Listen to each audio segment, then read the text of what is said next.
बीच में चर्चा रहता है, लोग सोचते हैं कि इस बार तो लगता है दस्तक गिरेगा, लेकिन पता चलता है रिजल्ट आया कि दस्तक दोबारा ऊपर उठ गया ही है शायद। उसके पिताजी एक प्लम्बर मिस्त्री थे, तो लड़की थी, वो 464 नंबर हाईएस्ट हमारा रिकॉर्ड रहा है। मानना है कि एक एक बच्चा जो धरती पर जन्म लेके आया है इंसान के रूप में, सबके अंदर एक बहुत बड़ा स्किल छुपा हुआ है। अगर मैं किसी के बच्चे के साथ बेईमानी करूंगा तो मेरे बच्चे के साथ भी कोई बेईमानी कर जाएगा। नमस्कार, आप देख रहे हैं लव बिहार। इस वक्त हम समस्तीपुर जिला के सरंजन प्रखंड के किशनपुर स्कूल में है, यानी कि पटेल चौक। इस कोचिंग में हर बार रिजल्ट जो होता है 80% से एबव रिजल्ट यहाँ पे रहता है। हम सारे चीज़ का जानकारी लेंगे। इस बार 11th का कैसी का एडमिशन है, किस तरह का ऑफर चल रहा है, कितना में यहाँ पर पढ़ाई हो रहा है और कहाँ की टीम आते हैं यहाँ पढ़ाने के लिए। हम हर मुद्दों पर आज बात करेंगे। 12th का जो क्लास है यहाँ पे चल रहा है, कोचिंग ऑन टाइम है। डायरेक्टर सर ऑफिस में बैठे हुए, संचालक जी ऑफिस में बैठे हुए, उनसे हम सारे मुद्दों पर बात करेंगे। आइए हम बात करते हैं। दस्तक कोचिंग के संचालक केशव भारती जी बैठे हुए हैं। इनके कोचिंग हमेशा हर साल की तरह हर साल चर्चा में बना रहता है। हम सारे मुद्दों पर आज हम बात करेंगे, सारी जानकारी इनसे लेंगे। इसके बारे में कोचिंग के बारे में ह्यूमर फैला रहता है, जो कि जब एक साल बाद जब रिजल्ट आता है तो ये सबका मुंह बंद कर देते हैं। कैसे हैं सर? ठीक हूँ। पहले तो आपका स्वागत कि आप मुझे मेरे कोचिंग में आए हैं मेरे बारे में जानने के लिए, तो इसके लिए आपका स्वागत है। आपको सर सबसे पहले बहुत बहुत बधाई। जो अपने सर आपका जो नाम रहता है, कहीं ना कहीं लोग को ह्यूमर फैला रहता है, लेकिन जैसे ही रिजल्ट का बारी आता है उसी सबका मुंह बंद करते हैं। इसके क्या है? सबसे पहले बहुत बधाई सर। बधाई सर आपको। चलिए धन्यवाद। और जहाँ आपने बताया कि मेरे बारे में बाहर में र्यूमर फैला रहता है और रिजल्ट आता है तो सभी लोगों का मुंह बंद हो जाता है, तो मैं आपको एक बात बताता हूँ कि मैं इसमें बिलीव करता हूँ कि चर्चा तो बनी रहनी चाहिए अगर हम कुछ खास कर रहे हैं। तो और आप अक्सर ये देखेंगे कि हमारे समाज में या ऐसे अक्सर आप देखिएगा हर जगह ऐसा होता है कि जब आप अच्छा कुछ करते हैं तो लोगों को बिलीव ही नहीं होता है कि ये हमारे बीच का बच्चा उठ के अच्छा कर रहा है। तो वो उसको लगता है आप अगर मैं एपीजे अब्दुल कलाम ने एक बात कहा था कि अगर आपकी कोई भी काम में आप सफल होते हैं, अगर उसको लगातार नहीं कर पाएंगे तो लोग को लगेगा कि ये उसका लक था। हो सकता है कि उसको सफलता पाने के लिए उसने बहुत कोशिश किया है, बहुत मेहनत किया है, लेकिन लोग उसको बस कह दिया कि उसका लक था। लेकिन मैं हर साल अपनी सफलता पर, मुझे याद है, मैं इस चीज़ों को फॉलो करता हूँ कि ऊपर जाना बड़ी बात नहीं है, ऊपर में रुकना बड़ी बात है। तो मैं इसके लिए हर साल मेहनत करता हूँ, अच्छे रिजल्ट देने की कोशिश करता हूँ। तो लोगों के बीच में चर्चा रहता है, लोग सोचते हैं कि इस बार तो लगता है दस्तक गिरेगा, लेकिन पता चलता है रिजल्ट आया कि दस्तक दोबारा ऊपर उठ गया, तो लोग फिर चुप हो जाते हैं। और सबसे बड़ी बात है कि अच्छी बात है, आपकी ज़िंदगी में अगर क्रिटिसाइज करने वाले लोग नहीं होंगे तो आप आगे नहीं बढ़ेंगे। अच्छा, हाईएस्ट मार्क कितना है, मतलब हाईएस्ट नंबर कितना रहा इस बार से बताइए। इस बार तो 438 है, मेरा हाईएस्ट रिकॉर्ड है अपनी कोचिंग का 464, जो निकिता कुमारी का है। वो रायपुर, मेरे ख्याल से रायपुर ही, मैं भूल रहा हूँ, उसका घर रायपुर ही है शायद। उसके पिताजी एक प्लम्बर मिस्त्री थे, तो लड़की थी, वो 464 नंबर हाईएस्ट हमारा रिकॉर्ड रहा है। लेकिन इस बार हम 438 पर हाईएस्ट में रुके हैं, जो जेन्युइन है। लेकिन सबसे बड़ी बात है कि हर साल हर कोचिंग से बच्चे 3rd डिवीजन और फेल करते हैं, और दस्तक इस बार एक नया नीचे से नया रिकॉर्ड बनाया है कि दस्तक में कोई भी 3rd डिवीजन और फेल नहीं है। 6-7 104 बच्चे में 6-7 बच्चे जो हैं वो 2nd डिवीजन, बाकी सब 1st डिवीजन है। हाईएस्ट 438 ही है, लेकिन हमने नया रिकॉर्ड बनाया है। आने वाले जो हमारे प्रेजेंट अभी 12th के बैच हैं, मैंने उनसे कहा है कि आपके ऊपर बड़ी जिम्मेवारी आ गई कि ऊपर भी 464 है, नीचे भी 2nd डिवीजन लोएस्ट है। तो आपका रिकॉर्ड अब बनाने के लिए एक ही बचा कि कोई भी 2nd डिवीजन नहीं, सब 1st डिवीजन, और 464 ब्रेक करना होगा। तो इसके लिए अब हम काम कर रहे हैं। हमने काम दोनों कर लिया, हम ऊंचाई रिकॉर्ड बनाए हुए, नीचे का रिकॉर्ड बना दिए हैं कि हम 3rd डिवीजन और फेल नहीं किए हैं। इस बार हमारा कोशिश रहेगा कि हम एक नया रिकॉर्ड बनाएं कि 464 भी ब्रेक करें और कोई 2nd डिवीजन भी ना हो, सब 1st डिवीजन हो। इसके लिए अब हमारी मेहनत चल रही है। अच्छा, आपके दस्तक कोचिंग में पढ़ाई के अलावा और क्या होता है इससे बताइए। आप आपके बगल में भी ग्रामीण क्षेत्र में भी और भी सारा कोचिंग चलता है, उसके बारे में आप क्या सोचते हैं? देखिए, हर कोचिंग का अलग अलग मोटिव होता है। मेरा अलग मोटिव है।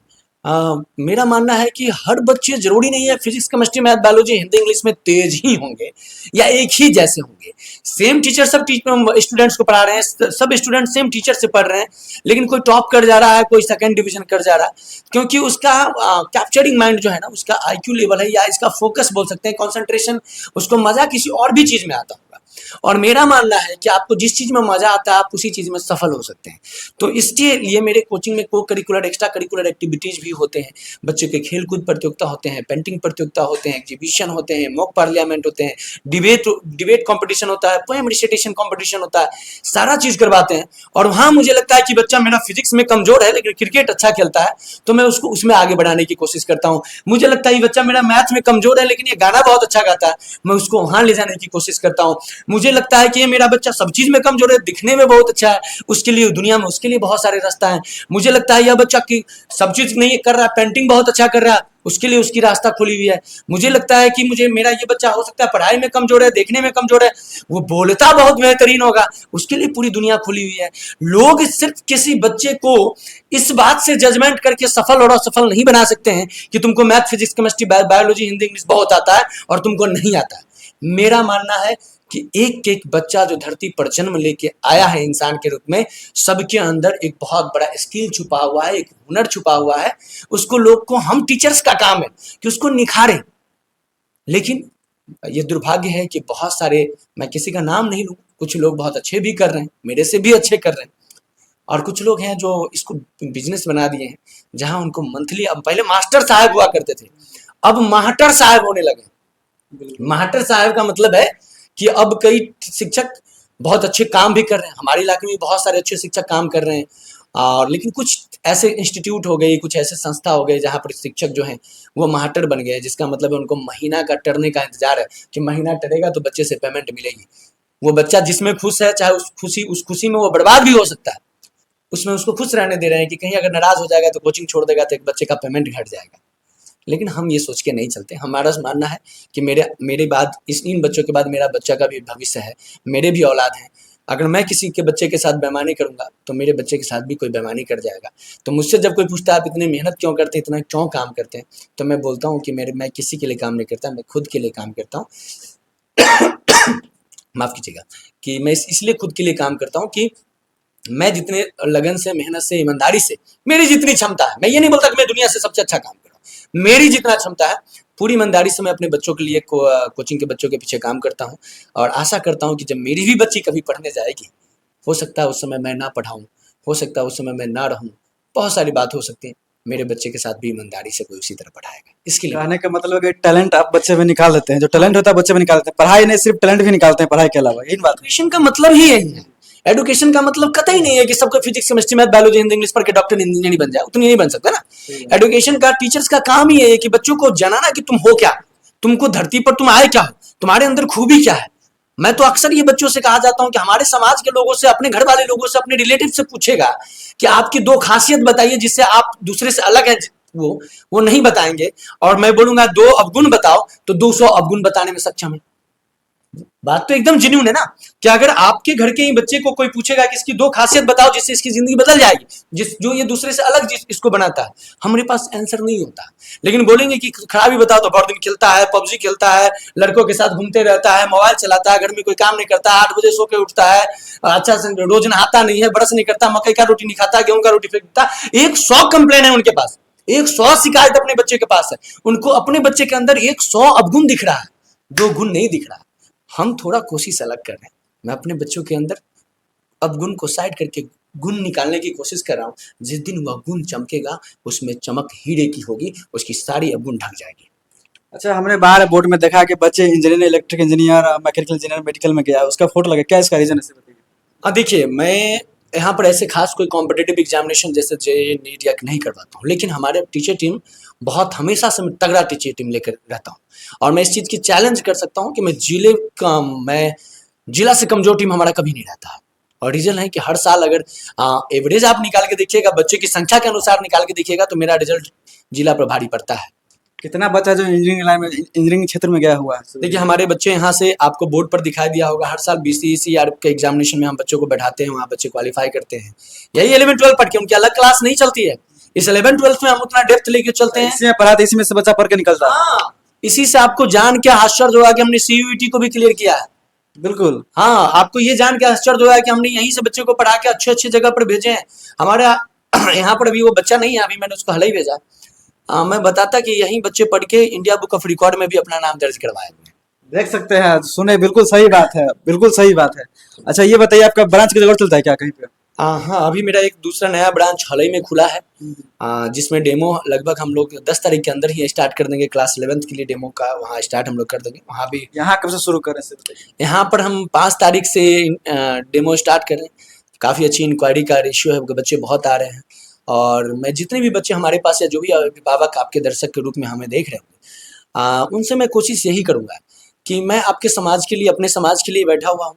अगर आप मेरी कमी आपको लगता है, आप मुझसे आके कहें, मुझसे बताएं, और अच्छा लगता है तो ये लोगों से बताएं। और आप जितनी, मैंने कहा ना कि आलोचना होनी जरूरी है, और मैं इसको बहुत हंस के एक्सेप्ट करता हूँ कि अगर कोई मुझे आज ये कह के चले गए कि दस्तक में हैंडपंप खराब है, मेरी अगर बुराई हुई तो हो सकता है मेरा वो हैंडपंप ठीक हो जाएगा आपकी बुराई करने से। अगर आपको मैं बोलूं उदय जी आपका यहाँ पर काला कुछ लगा हुआ है, तो आप पूछ के और सुंदर दिखेंगे ना।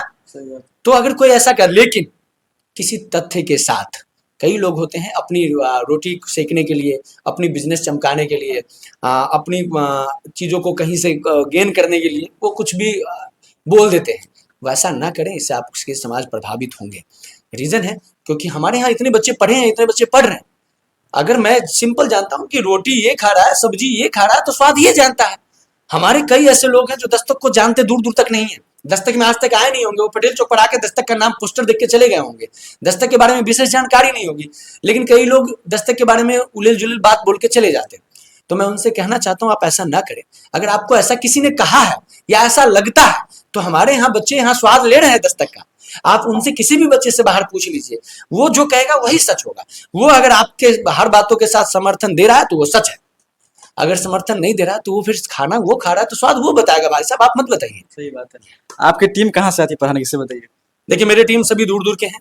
अभी मेरे पास केमिस्ट्री के टीचर जो गोपाल सर हैं वो जेएनयू का प्रोडक्ट है। हमारे फिजिक्स के जो राहुल सर हैं वो एडवोकेट भी हैं, और एक और फिजिक्स के टीचर हमारे जयंत सर हैं, जो मैं बता दूं कि वह नारायणा दिल्ली और चंडीगढ़ को के मेंबर रह चुके हैं, टीम मेंबर रह चुके हैं, वहाँ के फिजिक्स के फैकल्टी रहे, जो अभी हमारे साथ जुड़े हुए हैं। मैथ के टीचर उज्जवल सर हैं, जो अब बहुत लोग जानते भी होंगे उनको, वो मेंटोर्स के टीचर हैं, पटना मेंटोर्स के टारगेट इंजीनियरिंग क्लासेस का टीचर लेते थे। हमारे पास बायोलॉजी का टीचर है, जो मैं बोलता हूँ कि शायद जिला में कोई खास ही वैसे टीचर होंगे बायोलॉजी के टीचर जो हमारे पास अभी हैं, प्रिंस जी। हिंदी के टीचर हैं, इंग्लिश के टीचर हैं, सब अच्छे टीचर हैं, दूर के टीचर हैं। और पहली बात, अच्छे और टीचर, बुरे टीचर, सब अच्छे टीचर हैं। मैं दुनिया के सब टीचर को अच्छा टीचर मानता हूं। जो टीचर अपने बच्चे को संतुष्ट कर पा रहे हैं, वो चाहे कहीं से भी बिलोंग करते हैं, वो अच्छे टीचर हैं। जो लेवल दे रहे हैं, जो रिजल्ट दे रहे हैं, जो बच्चे के क्वेश्चंस को आंसर कर पा रहे हैं, जो बच्चे को सिखाने और क्लासरूम में बैठाने के लिए उसको ये जागरूक कर पा रहे हैं कि बच्चा अपने हर काम को छोड़ के कोचिंग में आ रहा है, क्लास में बैठ रहा है उस टीचर से पढ़ने के लिए, उस टीचर के साथ 1 घंटा बिताने के लिए, वो सारे टीचर अच्छे हैं, चाहे वो कहीं के भी टीचर हैं। तो मैं दुनिया के सभी टीचर को अच्छा ही मानता हूँ, हर कोई अच्छा कोशिश करते हैं। चलिए बहुत अच्छी बात। चलिए एक क्वेश्चन सर और हमें बताइए कि आपके बोर्ड पर हम देखे हैं तस्वीर से तकदीर तक, इसका क्या रीजन है सर? हाँ देखिए, तस्वीर से तकदीर तक लिखने का मतलब यही है मेरा कि हम शिक्षकों का काम सिर्फ ये नहीं है कि बच्चों का फी लिए 11वीं-12वीं का कोर्स कंप्लीट कर दिए और भेज दिए, ये काम नहीं है। मेरे यहाँ बच्चे जो आते हैं, तो अभी आप एक बार क्लास का भी जाके आप वीडियो बना के लोगों को दिखाइएगा कि मैं अपने बच्चों को सबसे पहला संस्कार देने की कोशिश करता हूँ कि उसकी पर्सनालिटी डेवलपमेंट, कि आप दिखने चाहिए कि आप विद्यार्थी हैं, आपकी पहनावा, आपकी ओढ़ावा, आपकी बोलने का स्टाइल, आपको चलने का स्टाइल दूसरे से अलग होना चाहिए। आप एडुकेटेड लोग हैं, आप पढ़े लिखे लोग बनने जा रहे हैं, तो आपकी को सबसे पहले लोग आंकता है वो आपकी शारीरिक चीजों को देख के। आप अच्छे से, मैं ये नहीं कहता बड़े बड़े ब्रांड पहनिए, आप जो ही पहने आपको पहनने का ढंग है कि नहीं, आप किसी से बात कर रहे हैं आपको बोलने का ढंग है कि नहीं, तो ये सबसे पहला काम होता है। तो मैंने इसलिए तस्वीर तक का मैंने तस्वीर वर्ड यूज किया कि आप हमारे यहाँ आएंगे तो आपकी तस्वीर भी बदलने की हम कोशिश करेंगे कि आप अभी जिस रूपरेखा के साथ हमारे साथ आए हैं उसमें हम बदलाव लाएंगे, और हम लाते भी हैं। आप अभी जाके हमारे क्लासरूम को भी दिखा सकते हैं। दूसरा, तकदीर तक लिखा हुआ ये है कि बहुत कोचिंग वाले का मतलब है कि हमारे यहाँ से 11वीं-12वीं पढ़ के चल गया, 2 साल का पैसा तो हमने ले लिया, अब ये कहीं भी चल जाए उससे हमको मतलब नहीं। लेकिन हम इससे मतलब रखते हैं। लोगों को लगता है, गार्जियन को भी, अभिभावक को भी लगता है हम 2 साल पैसा दिए, अब हमको क्या मतलब है, पैसा दिए बच्चा पढ़ा, बात खत्म। लेकिन हम ऐसा नहीं है। कोई शिक्षक की कीमत को नहीं लगा सकता, ज्ञान की कीमत को नहीं लगा सकता। आप हमें रोजी रोटी, और हमारे यहाँ जितने भी टीचर्स काम कर रहे हैं, हमारे टीममेट्स काम कर रहे हैं, उनके लिए आप घर परिवार उनके चले, उनका भूखा ना मरे, इसके लिए आप हमें सहायता करते हैं, आप पैसा रूप में देते हैं। लेकिन हम मेहनत वो सोच के नहीं करते कि आपका बच्चा 1000 रुपया दिया है तो हम उस तरह पढ़ाएंगे, और आपका बच्चा अगर उससे कम दिया है तो हम नहीं पढ़ाएंगे। मैं ये क्लियर बात कह दे रहा हूँ कि मैं बच्चों को पढ़ाता ही सिर्फ इसलिए हूँ कि इसके कैरियर बने। और कैरियर बनना 12th करने के बाद कैरियर नहीं बन जाता। बहुत सारे गार्जियन पढ़े लिखे नहीं होते हैं जो अपने बच्चों को गाइड नहीं कर पाते हैं। तो उस बच्चे को मैं कहता हूँ तुम हमारे यहाँ से 12th जरूर पास करके चल गया, लेकिन मैं तुम्हारी जिम्मेवारी और तुम्हारे गाइडेंस तब तक करूंगा जब तक तुम सेटल नहीं हो जाना। मुझे जितनी जानकारी है, हमारे टीममेट्स को जितनी जानकारी है, और आप ये बाहर में जाके पता कर सकते हैं कि हमने एक-एक बच्चे को, मुझे लगा इसको ये करना चाहिए तो मैंने बुलाया है, मैंने फॉर्म भरवाया है, मैंने वहाँ उसको भेजा है। कई बच्चे नहीं पास किए तो मैंने प्राइवेट कॉलेज में भी अच्छे, मुझे लगा कि इससे ये हो जाएगा तो मैंने उसको करवाया है। कई बच्चों को लगता है कि पढ़ नहीं पाएगा, इसको ये बिज़नेस का, हमसे आता है बच्चे पूछने के लिए, और मुझे खुशी मिलती है कि मेरे अभिभावक भी मुझ पर इतना बिलीव करते हैं, मेरे बच्चे भी मुझ पर इतना बिलीव करते हैं कि वो मेरे यहाँ पास आउट होने के 5 साल 6 साल बाद भी आते रहते हैं, मुझसे पूछते रहते हैं, कुछ काम कर रहे हैं उसमें पूछते हैं, सर मैं ऐसा कर रहा हूँ, अच्छा कर रहा हूँ ना? मुझे जान के खुशी मिलती है। कोई अभी पास आउट किया वो आगे क्या करना है वो भी पूछने आते हैं, मुझे जान के खुशी मिलती है कि मैंने इतना तो दिल जीता और विश्वास जीता है कि इसको लग रहा है कि सर अपना जितनी जानकारी वो 100% देंगे मेरे बेहतरीन के लिए। तो तकदीर तक का मतलब ये है कि जब तक आप कहीं सेटल नहीं हो जाते, हम आपके साथ खड़े हैं। अच्छा, एक चीज और बाहर में ह्यूमर फैला हुआ है आपका कि अनुशासन के लेके, इसके बारे में क्या कहना चाहेंगे? हाँ, ये बात काफी लोग चर्चा करते हैं आपके बारे में, केशव सिंह अनुशासन, बच्चा ऐसे है, बच्चा जाता है अच्छा बन अति बुरा रहता है, बच्चा अच्छा बन के निकलता है, होता है ना कि मशीनें भेजे फटा हुआ कपड़ा वहां से सिल के निकलेगा, अच्छा वही क्या, इसके बारे में क्या कहिएगा? देखिए, ये सभी लोग का धन्यवाद है, अभिभावक का भी, हमारे यहाँ पर जितने लोग हैं, हमारे टीचर टीम्स हैं, हमारे मैनेजमेंट है, सबका ये धन्यवाद है, और मेनली धन्यवाद बच्चों का है। जिस उम्र में ये बच्चे अपने मम्मी पापा का नहीं सुनते हैं, वो बच्चे हम जैसे शिक्षकों का जो मैं कह देता हूँ, अगर मैं कह दूँ कि ये पानी कुआं है, कूद जाओ, तो उसका मैंने विश्वास इतना जरूर जीता है, वो कूद जाएगा, उसको पता है कि इसके बाद सर समझ लेंगे। रीजन है, देखिए, पेरेंटिंग एक चीज होती है, पेरेंटिंग एक वर्ड है जो लोग नहीं ठीक से समझ पाते, इसलिए बच्चा बच्चा अनुशासनहीन कैसे हो सकता है? नहीं हो सकता। लोग को समझ में नहीं आ रहा है कि बच्चा समझेगा कैसे। जो बच्चा बुरा है आप उसकी भी प्रशंसा करके देखिए ना, वो अच्छा हो जाएगा। जो बच्चा, हर बच्चे को हैंडलिंग करना अलग अलग होता है, और मैं अपने एक एक बच्चे का ख्याल रखता हूँ। मेरे यहाँ बहुत खराब खराब भी बच्चे आए थे, जो बच्चे खराब पहले थे, अच्छे बन के गए, अच्छा कर रहे हैं। रीजन है कि मैं उसका बाप भाई बन के उसके साथ रहता हूँ। अगर अच्छा किया तो मैं उसे गले लगाता हूँ, बैठाता हूँ, अपने थाली में बैठ के खिलाता हूँ, और अगर बुरा करता है तो फिर भी बगल में बैठा के उसको काउंसलिंग करता हूँ, बेटा ऐसा नहीं करना। और आप बच्चा में आपको याद होगा कि आपको जो टीचर ज़्यादा मानते होंगे ना, उनका सब्जेक्ट पढ़ने में मज़ा ज़्यादा आता होगा। तो मैं अपने बच्चों से इतना प्यार करता हूँ, मैं उसको इतना ये उसके दिल में इतना राज करता हूँ, करने की कोशिश करता हूँ कि वो मेरा बात नहीं काटता, और मुझे खुश करने के लिए उसको पता है कि अगर मैं ऐसा नहीं करूँगा तो मेरे सर खुश हो जाएंगे, और मैं ऐसा करूँगा तो मेरे सर नाराज़ हो जाएंगे। तो मेरा बच्चा मैं जैसा कहता हूँ वैसा करता है। अच्छा, 11th में जो बच्चे आने वाले हैं इस बार, बहुत बच्चों को डर है कि केशव सिंह बहुत मारते हैं, कि डायरेक्टर दस्तक कोचिंग के डायरेक्टर है बहुत मारते हैं, ये सही बात है क्या? देखिए, बच्चे डर रहता है, कोई डर से नहीं आता है आपके यहाँ नहीं आता है, उसके बारे में क्या कहिए? देखिए, ये गलत र्यूमर है मेरे बारे में। मैं मार के क्या करूँगा? वो मेरा दुश्मन है क्या? उससे मेरा पेट चलता है, हम यहाँ जितने लोग काम करते हैं उनका परिवार चलता है। मेरा दुश्मन नहीं है, मैं क्यों मारूँगा उसको? उसको बस इस बात का डर लगता है, बाहर जो बच्चे दूसरे लोग र्यूमर फैला देते हैं। हाँ, मैं 2 चीज़ों को पसंद नहीं करता हूँ। उस वैसे चीज़ों में मैं पेरेंट्स को हैंड ओवर करके भेज देता हूँ, या कभी मैं 2-4 डंडा चलाता भी हूँ, इसमें कोई शक नहीं। और 2-4 डंडे या मेरे 2-4 थप्पड़ चला देने से अगर मेरे बच्चे का भविष्य बन जाता है, वो जो गलत काम कर रहा है वो करना छोड़ देता है, वो ऐसी कोई काम कर रहा है जिससे उसके परिवार, उसके समाज, उसका करियर बर्बाद हो जाएगा, वो उससे बच जाता है मेरे 2-4 डंडा और 2-4 थप्पड़ चलाने से, तो मैं चलाना पसंद करता हूँ। बिल्कुल सही बात है। और एडमिशन का क्या प्रोसेस, थोड़ा इसका विशेषता बता दीजिए, क्या ऑफर है, कितना में क्या होगा, इसका थोड़ा अभिभावक देखना चाहते हैं, थोड़ा बता दीजिए। देखिए, पहले तो मेरे पास ये आप लोग देख सकते हैं कि टैलेंट सर्च एग्जामिनेशन हम लेते हैं हर साल, जिसमें हम अच्छा, 5 जनवरी को हम सुनते हैं हर साल लेते हैं। हाँ हाँ। जिससे हम क्षेत्र में जो भी बच्चे पढ़ना चाहते हैं, गरीब तबके के लोग हैं लेकिन पढ़ने में तेज हैं, उन बच्चों को फ्री पढ़ाने का हमारे पास एक प्रोसेस है कि वो एक एग्जाम दें, उसमें वो टॉप रैंक हासिल करें, उनको हम फ्री पढ़ाएंगे, उनके बुक कॉपी दुनिया जान सब हम अपनी तरफ से देते हैं, बैग, ड्रेस, ID कार्ड, दुनिया जान जो भी है, जो हमारे पास एक लिस्ट है जो उस पर मेंशन है, वो सब हम अपने पास बिना कोई पैसा लिए देते हैं, और वो 50 बच्चों का देते हैं। तो आप समझिए इस 50 बच्चे में मिनिमम मेरा 2 साल में 5-6 लाख रुपया चला जाता है, जो कि कर देते हैं जो बच्चे के लिए करते हैं। बच्चे के लिए कर देता हूँ, बच्चे के लिए कर देता हूँ।